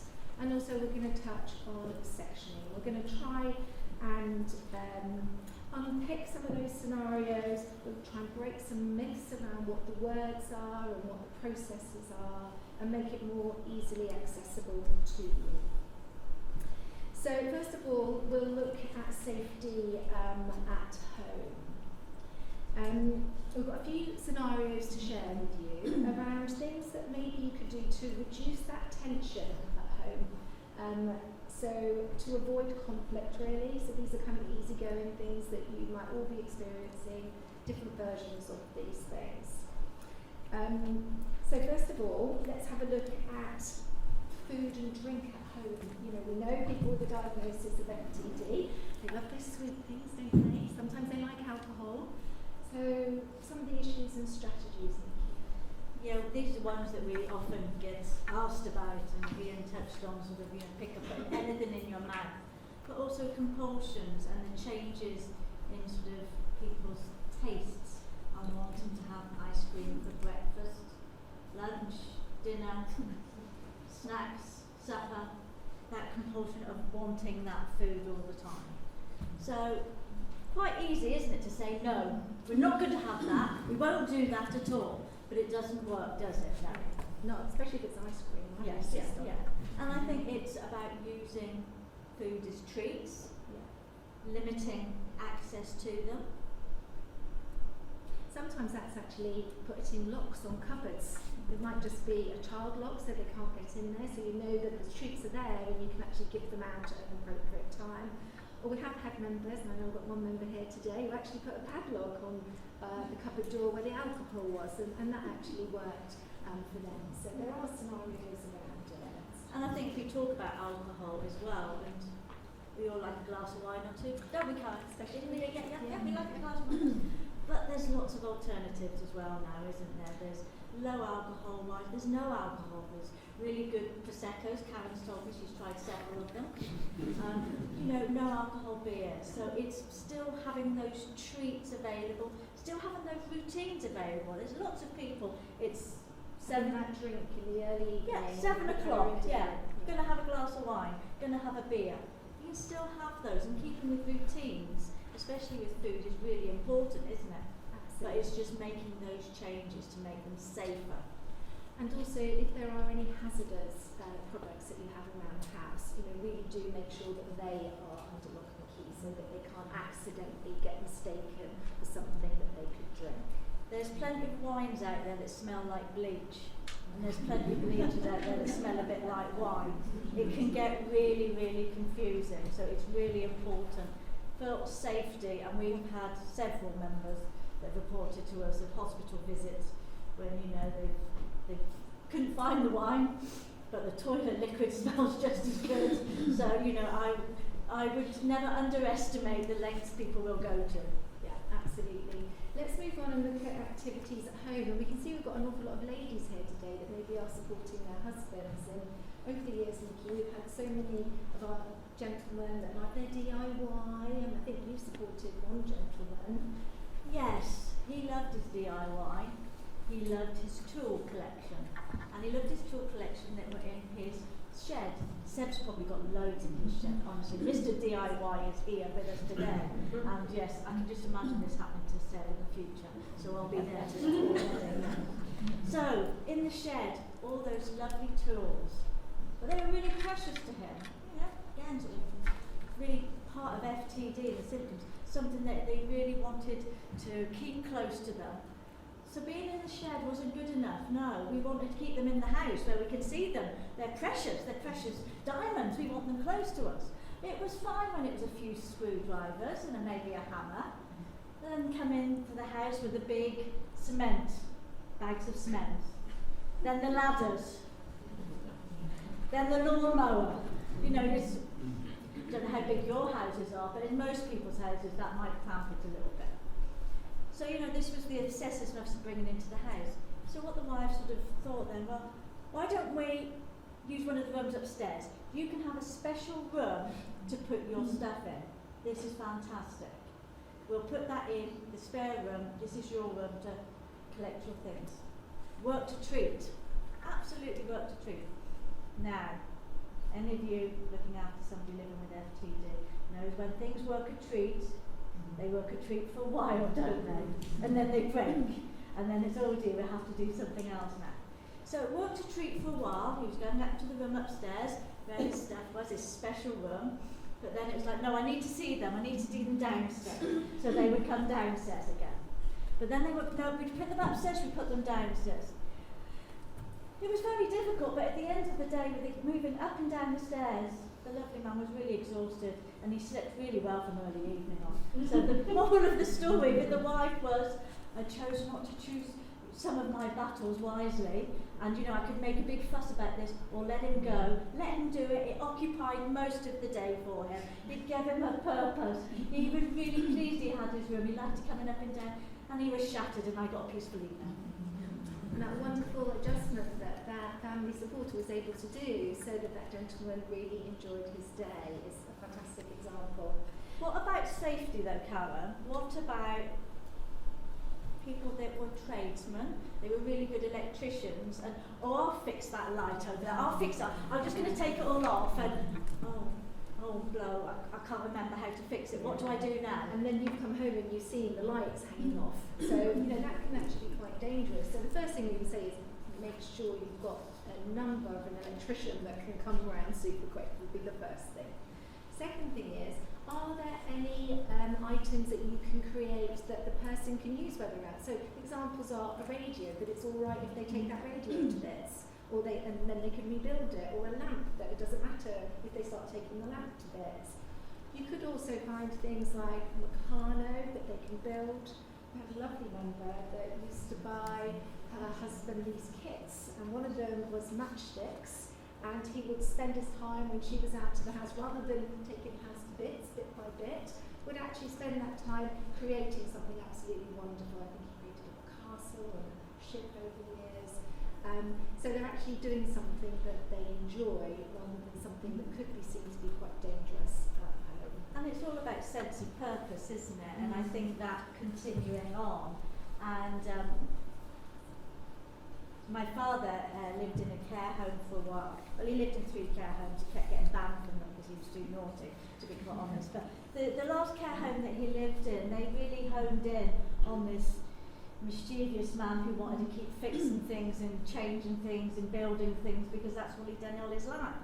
So they made a room, they had a small room which they bought in garden chairs from the garden, they bought in sandpaper, they gave him a spirit level and some pencils, and he had a wonderful time all day, making the chairs nice and smooth, measuring things here, there and everywhere, and he had a real sense of purpose. And it's just a little bit of thought of keeping that going. Yeah, absolutely. So we're going to move on now that sometimes people with FTD might start accessing online adult material. So we're thinking about how to keep somebody safe and how to keep the family carer safe. So first of all, if that happens, it's actually review the material. Is it safe for them to be looking at it? If it's just adult material, then you're going to be looking at the dignity of that person living with FTD and maybe finding a quiet space in a room with a door that they could view that material by themselves. So if there's any children running around, they won't see it. If it is of a nature that is more serious and it's illegal, you would have to look at removing the computer and putting locks and controls onto the computer. And I do remember visiting a gentleman many, many years ago. He had FTD, and his wife was really embarrassed when I got to the house. And we went in, and there was erotica all over the walls, in every single room in the house, including items that were very much erotica. And this gentleman with FTD says, I just like having it around me. I like seeing it. And the wife was really upset because she had 2 young grandchildren and didn't feel that the grandchildren could visit. So what we were able to do is work with the gentleman with FTD and say, right, what room in the house can be your room? What room can we put a lock on? And actually, he had a study and all the material was put in in a study and that door had a lock on. And therefore the grandchildren could continue to visit, the gentleman could access what he needed to keep him safe and keep him calm, and everybody was safe. So that's a one that worked really, really well. So maybe we move into the community now. So looking at the community, how do we keep the person living with FTD and the family carers safe? So I spoke to a gentleman years and years ago, and he used to walk in the community and pick up cigarette butts, the ends of them, and he used to put them in his pocket. And he'd come home and his wife would say it's the most disgusting thing that she'd ever seen, and she really wanted him to stop it. She said he was a nuisance in the community, people looked at him really strange. So I agreed to visit, and I had a chat with this gentleman, and he used to work when he was younger at the local race course at the stables, and he'd been a jockey. And actually, what would be dangerous at a stables? You know, maybe a burning cigarette? So maybe that compulsion of his behaviour that was being seen to be not necessarily keeping him safe, he was actually trying to keep his community safe. So I was able to work with the wife and get a little tin, and that tin went in his pocket. So when he was out in the community, he'd pick up the cigarette butts, cleaning up the community very nicely, and put them in the tin, and everybody was happy. And that kept him safe and also stopped the behaviour escalating between him and his wife. And that's it, it's all about de-escalating it before it gets out of it. And it's not a perfect scenario. She'd rather he did that, but he's not going to do it. No. So there's no point sort of trying to win that battle that's not going to happen. No. I think one of the other things that we see a lot in the community, and Ian touched on it, was the embarrassment sometimes. With FTD, we have little children, don't they? Oh, those little faces you want to be! You know, can I have some of your sweets? I'll have some anyway. Yeah. So but we know that this is a problem. We see it all the time. And people sort of say to me, it's just so embarrassing. And you know, it's like, I'm sorry. And it's like, no. You are the one living with your loved one that has FTD. That person who's making a scene should be sorry. We need to change that terminology of when you're having that problem in the community, somebody's peach and tinked and you go over, you explain, my husband, my wife has FTD, and let's hope that they say, I'm sorry, and they be more understanding. But also wearing the sunflower lanyard, we know is such a visual clue to everybody that there's something that you might need a bit of support with, and we can see how that can de-escalate situations in the community. Because we would say, get your help card out, your FTD help card, but by the time you've done all of that, maybe the situation has already escalated.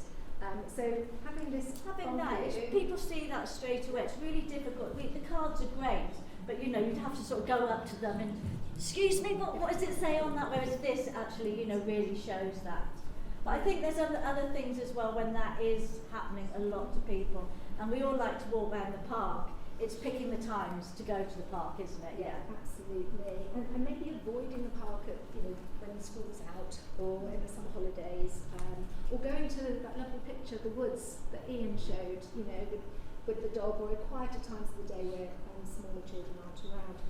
Nikki, I think we're producing an A5 flyer, aren't we? Yeah, we're doing a flyer. We do the help calls. We're just looking at a flyer, and we're doing this. It was a lady who came to me a little while ago to say that her husband, who got FTD and lots and lots of energy, much more energy than she does, so he goes to a walking group all the time. He loves it, but she was a bit unsure of explaining to them, or you know, letting them know about his diagnosis. And she thought, well, he's going, it's fine, and he goes for a drink with them afterwards, and so it's fine. However, in the pub afterwards, when they were talking socially, he started talking about his personal hygiene habits and how he used the toilet. And I'll leave it to your imagination, you know what I mean, sort of thing. And you know, this sort of went on, and the people in his social group didn't know he had a diagnosis, and they just thought he was being a bit leery, sort of thing. And so they just thought it was funny, and they just egged him on and on and on and on. And she got really upset when she came to the pub and saw this was happening. And she said, oh, why didn't anybody stop him? Why didn't they do it? Well, they didn't, because they didn't know. And so what we worked with them for is now sort of all the groups he goes to, and he goes to lots of groups. We've done a little A5 flyer. My name is blah, blah, blah. I've got FTD. This is what it means. and these are the problems that I might encounter. So please, if I'm being a bit inappropriate, don't encourage my behaviour. If I'm in the pub, please make sure I have low alcohol beer, and if there's a buffet there, please help yourself first, because I'll eat the rest of it. So it's just a little thing like that, which can, you know, I don't want him to stop going to his walking group, because he loves it, and she needs that respite for him. But just a bit of a more understanding in his social circle will keep him safer. Thank you, Nikki. Now, we know that also people living with FTD like to go shopping. What kind of hazards happen then? Yeah. So spending, how much money does it have? Understanding how much money. Has anybody here had any problems with their loved ones spending lots of money? Yes. Yes. Changing to Monzo cards. Yeah, that can be really helpful, but they've also got to remember to pay as well, you know, and that can be a big issue. I'm just going to mention a lady I supported many years ago that used to go to the local convenience store at the end of the street early evening, and she would take, or she did on this occasion, a bottle of rosé wine with a nice screw top, and just walk straight out of the shop. So sometimes people might forget to actually pay. I'm going to revisit that lady when we look at safeguarding, a bit more about that. So sometimes it might be working with the local shop to say, if they take anything, they've come in and they've got their bread and their milk and their newspaper, just keep a record of it all, and I'll pop in once a week and actually pay that bill as well. But there are some good news stories of that, and some lovely places out there. So a lady I was supporting, her husband went for a walk every day, and she just said to him one day, "Oh, I'll come with you." So they had their walk, and he said, "Oh, we go to the cafe now." "Oh, do you? You haven't got any money on you, but okay, that's fine." So they went in, and she said, went in, the lady smiled in straight away and said, "All right, John, sit down, I'll be over in a moment." And then she came over with a nice cup of coffee and 2 iced buns. She said, "Oh, yeah, he has this every day." "What, every day?" "Yeah, but he's never got any money on him." "I know, but we just give it to him, he's lovely." So please, you know, there are kind people out there. We live in hope. But I would say not every cafe around the country is going to give your loved one I think a it was free Yorkshire. bar Let's move to Yorkshire. and a cup of tea. But again, it's the same thing. You can speak to the people in that cafe and say, let them have that ice bun and that cup of tea. I'll come in and I'll pay that bill. And again, it's reinforcing that safety of them in the community doing the things that they actually want to do. So as time goes by, more support's going to be needed. And initially you might look towards friends and family. They might be a bit nervous about how they can support, but if you can be clear about the support that you need, that can be really helpful. Give them activities, like some of the activities that you've just heard us describe, for them to do with them. And if they're a bit resistant to that care, then it's introduce it gradually, really, and over a period of time. So we're quickly going to look at some triggers and things that can try and de-escalate a situation, and then we're going to touch gently on safeguarding. So if you find that behaviours at home are becoming much more difficult to manage, it's looking at the environment to see if you can change anything in the environment. So it could be that the light is causing difficulties in the evening. Mirrors might be difficult to manage as well. So see if there's any triggers and see if you can remove them, because we're trying all the time to minimise the behaviours escalating. If a person with FTD gets distressed, it's actually acknowledging their feelings and validating their feelings, giving them reassurance. Sometimes it might be you as a carer that might see yourself as a trigger. So being able to remove yourself so it doesn't escalate any further, and that's just maybe putting yourself in a different room, just having a couple of minutes out if it's safe to do so. Think about your body language, keeping calm, those things can help de-escalate situations. And also have an exit plan, something that you can execute if a situation escalates. So the kind of things we'll be thinking about is positioning yourself near the exit to the door so that you can actually leave safely. Having keys and money, you know, whether that's in a safe place in the boot of the car or some keys hidden in the garden. Have a bag packed as well so that you can actually get out and leave. we are now going to move more into the kind of safeguarding, and what we'd say, if you were in fear of your safety at that point, actually it would be to call the relevant emergency services. But if you're noticing that behaviours are increasing, and you've looked at the environment and you've made all of those modifications and those changes, then it could be that it's worth speaking to the GP about that, or your consultant, find out whether there's any medications to help, and also whether it's appropriate for any referrals through to a community mental health team. So, we know sometimes situations escalate. So, I'm going to just revisit my lovely lady who used to go at 5 o'clock in the evening to the convenience store. And she took, without paying, a bottle of wine and sat on a bench, where cars were going past drinking alcohol. And that did result in the police being called because the shopkeeper was very cross. And the police had a duty of care to keep her safe, and they did take her home on this circumstance. But they had to report that under safeguarding to social services. And actually, what came out of that is that there was a need for a needs assessment, and that needs assessment identified that there was this sweet spot between 5 o'clock and 6:30 that this person's care needs weren't being met. And actually, by increasing the care package and having somebody with her at that time, she wasn't going to go down the road and get the bottle of wine. She'd sit with the support she was getting at home and maybe had a glass of rosé wine in the garden. And actually, that safeguarding created those extra support that was needed. Because I think when we think of the word safeguarding, it evokes fear. It does. We hear that at all. And sometimes when plans aren't in place or plans don't go to plan, but sometimes they do, a crisis happens, and then we do have to raise a safeguarding. Your care teams raise a safeguarding. And people get really scared by that word. But actually, it can be really beneficial to accelerate care needs assessment as soon as possible. I'm sure a lot of you have contacted social services. Can I have a needs assessment, please? Yes, we'll be with you in 4 months, madam. And actually, you know, with safeguardings, they happen like that. Yeah. So sometimes it's a really positive thing. Absolutely. So by speaking to the safeguarding team, one of two things will happen. It could be, if it's very serious, immediate removal, or it could be that an assessment's done over the phone and they arrange to do that home visit and do that needs assessment. We did have one carer recently really upset, going, they're going to take him away and I'm never going to get him back, and I don't want that to happen. But we really try and reinforce, especially in this lady's case, there'd been no care at home. Actually, it was a care package that was needed.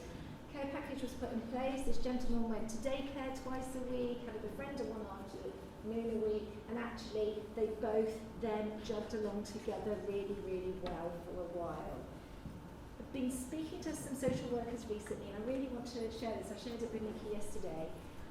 They're the safeguarding team, but they start saying, oh, that's a bit of a worry, isn't it? Mm-hmm. And that's a bit of a worry. So they identify what the issue is. And we know it's safeguarding, everybody's mentioned the word safeguarding, but looking at it more as a worry is a less scary word to use. So I thought that was quite a nice way. But please don't phone up social services and tell them you've got a little worry. Yeah, because you won't get anything, won't you? Tell them it's a safeguarding. Yeah. So I think now we need to have a little gentle look at sectioning. So I think first if we have a look at the mental capacity. So they've got 5 principles of mental capacity here, and it's assuming people have the capacity unless it's really established that they're not. And this is that they're not able to make decisions, not to be treated as unable to make decisions unless all practical steps to help them has been taken without success. So it's giving people the chance to be able to identify if they can make those decisions. Not to be treated as unable to make decisions because they're unwise. And also not dangerous, but you know, sometimes people's opinions of what's wise and what isn't differs. An act done and decision made on behalf of the person who lacks capacity must be done or made in their best interests. And we have to remember it's that person's best interests, not our best interests. And before an act is done or decision made, regard must be in the best interest that is less restrictive on that person's rights and freedoms. Thank you. And, you know, members will say to us, you know, what is sectioning? You know, they maybe have only heard the word on the telly. And again, it's that fear around what is it? And it can be really scary because it can happen often in an emergency situation. So an event might happen. So it can be very traumatic for the families. But we try and work with all of our members around how helpful and supportive a sectioning can actually be. Now, when we look at sectioning and we think about the word of section 2, which I'm just going to talk about for a moment, I think it's really helpful to know that actually a section 2, all it is a number in the Mental Health Act. So it's just referring to a piece of legislation, a piece of law that enables clinicians to work with that person under that section. So if an event happens and your loved one is, we call it detained, it has to be in their best interest and it has to be for treatment. And they call that under a section 2 and a treatment plan is arranged. Now occasionally that might be extended, more often not. But sometimes it's resolved. Again, that doesn't happen very often with people with FTD and they might get released earlier. So if a person hasn't been stabilised through that period of time for a section 2 and they're in a hospital setting, then a section 3 can be applied.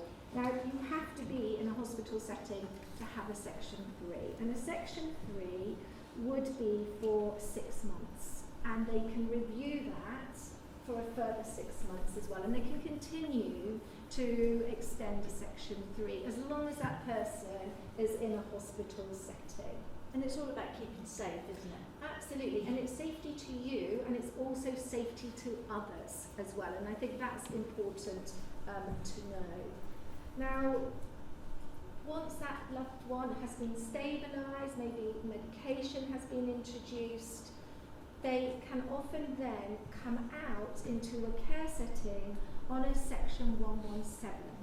So we would say that's aftercare in the community, and it's often in a care setting, Nikki. Yeah. And we really like this, and we try and support families because it's free. You don't have to pay for the care. It's a care plan put in place by health, and health professionals stay involved with your care around medication and the support that you need.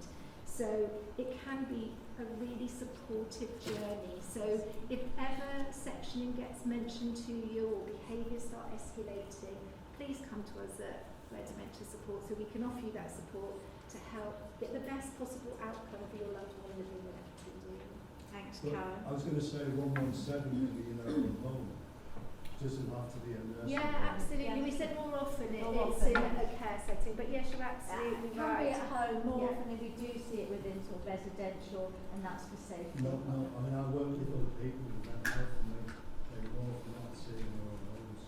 Yes, well, mental health, that's different. We're talking about frontotemporal dementia, and it's our experience of supporting members that often from being in a hospital, and that hospital experience can be, often 12 months, Yeah. Nikki. And yeah, we're talking about the population and our members that we work with and the experience that we've from them, but yeah, absolutely.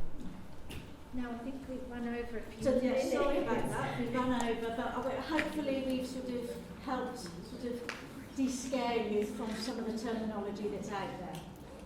Thank you very much.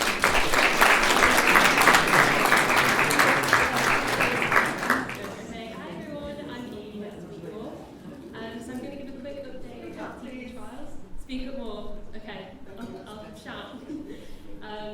Okay, so first I'm just going to give some updates on the clinical trials. So progranulin, C9, MAPT, sporadic FTD.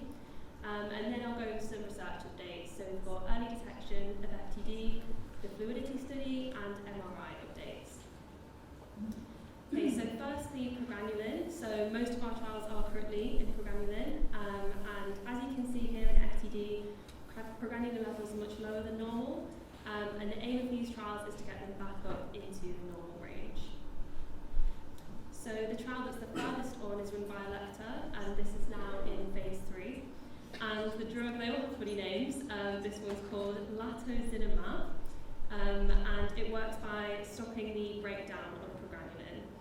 So as you can see in the graph at the top, it works by sort of raising the levels from down there back into the normal range. And when we compare this with some of our GEMPI data, we see that people in the trial are scoring better on clinical tests, indicating that in that sample of people, the drug is potentially slowing the progression of clinical symptoms. And there are also gene therapies underway. So these deliver the working gene into the neck or into the brain. So these are often, they're more invasive than the other types of therapies. And in C9, trials are still in the early phase. So there are gene silencing therapy trials, and these are run by companies Biogen and Wave. But these unfortunately been stopped. But there are a few more drugs, again, strange names, including metformin. There's a trial being run over in the States. There are a number of tau-based therapies developed for Alzheimer's, but none of them have yet been trialled in MAPT mutations. It is the least common of the big 3 genetic groups in FTD, so we think that in order to get a trial going, there'll need to be sort of an academic-led platform trial, and it's going to require worldwide recruitment. Unfortunately, no trials yet for sporadic behavioural FTD or PPA. And as we were saying earlier, talking about tau versus TDP43, we need further research into developing better biomarkers such as bloods, CSF. And here again, there's a lot we can learn from FTD spectrum disorders such as PSP, motor neuron disease. And so now just a quick update on some of the research being done with digital biomarkers. So hopefully these will give us ways to detect FTD earlier. So we've got computerized cognitive testing. So there's an app called Ignite, and using this people can sort of contribute to research from home. We can also look at phone metadata. So this is analysing the way people are using their phones like day to day, seeing if there's any early changes we can pick up on. And we've also been giving people Fitbits to take home, and this is sort of tracking people's sleep, so we can see how people's sleep and activity are being affected, again, sort of like on a day-to-day basis. And also assessing walking and hand function as well. So just to talk briefly about the fluidity study. So it's exciting, people will be able to do a blood card at home, and then they'll be able to send it in the post, and this will be analysed on the new LISA platform. And actually Katie and Ray at the back, I think, will be using this platform. And so it'll be a highly sensitive measure that will be able to detect a very small amount of protein in the blood. And just to talk a bit about MRI, so there's also work being done to try and speed up MRI scans. So I'm sure some of you kind of come in for scans, but we know that being in the scanner for like extended periods is difficult for some people. And as you can see here, these scans, so on the left, they would have taken sort of over 10 minutes, and now we could do them in a couple of minutes, and they're of the same quality. So it could make scans much easier for people to tolerate, especially for those that find it hard to be in the scanner for a long time. And as well as the speedy scans, there's also portable MRI scanners. So you're lying down and your head goes sort of into this part, and they give us images like this one at the top initially, and then you can use AI to sort of clean it up and get a higher quality version, like what you see at the bottom. And again, this could make scanning much easier, especially for people that can't get around as easily. So just thinking about future directions, worldwide collaboration is, as ever, the way forward. It's a very rare disease, and we need to work together across patients, families, academia and industry. Trials are underway, including in the UK, but there's still, as we saw, a lot of challenges in trial design, and more work to be done, especially in biomarker development and validation. And the goal, as ever, is to provide the best science and the best opportunities for patients and families that will hopefully be to go. Thank you.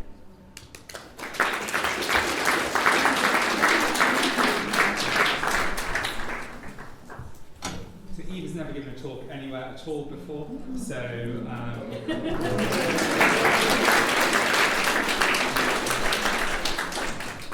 great. So I'm going to turn this off, I think, just so we're not distracted by things.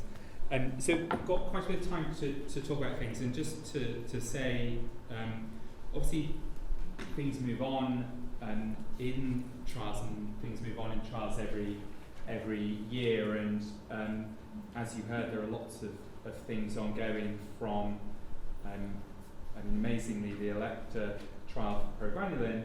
It was the first ever trial that's reached a phase 3. Phase 3 is the big kind of randomized control trial where we give the drug and then a placebo to people. We see whether that works in big numbers. And in itself, although it's for only progranulin FTD, it is the first phase 3 in FTD, which is really good, and that really pushes the rest of the field into thinking about moving forward with trials in general. And while a lot of the focus has been on, as you saw, on genetic FTD trials, the work that Adrian showed this morning and also the biomarker work will really push people into thinking about trials into the non-genetic or sporadic forms. So I think this is, talked about it over the last few years, and we are still in the very early days of clinical trials, but I think there are going to be a lot more. And, you know, the position that we talk a lot about, the kind of comparison with oncology, with cancer treatment, or even in the days previously of treatments of HIV, and any of you who've experienced either of those illnesses will know that what happened is we were in a period where there were no treatments at all, but we got to a period where everybody who was coming to the clinic was offered a trial. May not have wanted to be in that trial might not have worked, but we want to get to the stage over the next 4 or 5 years where everybody who turns up at a clinic with a diagnosis of FTD will get offered to be in a clinical trial. And I think we are about that period of time off.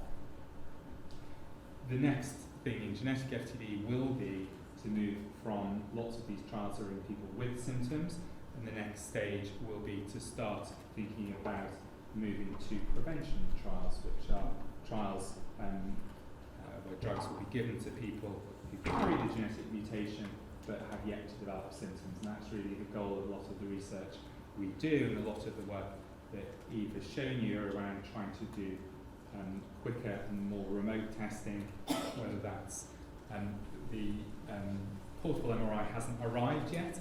We're one of the first people in the world to get a portable MRI. It's amazing, it's this height,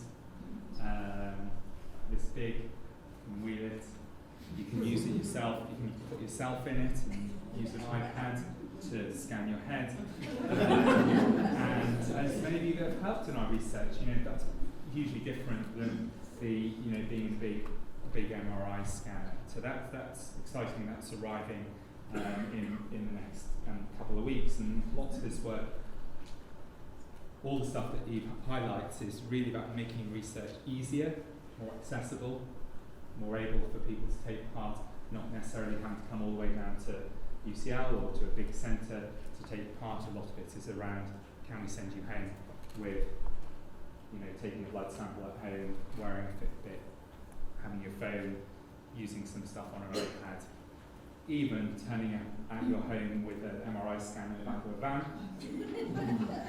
Not quite in a car, it's too big for a back of a car, but my MRI in the back of a van and doing that. So it's all about making research a bit more accessible, and particularly when we come to drug trials, trying to avoid the many of you who've been involved in drug trials will recognise that whilst our studies often ask you to come up once or twice a year, trials often involve multiple visits up to a hospital or to a research centre. So that's a lot of the goal of the research that Eve's presented.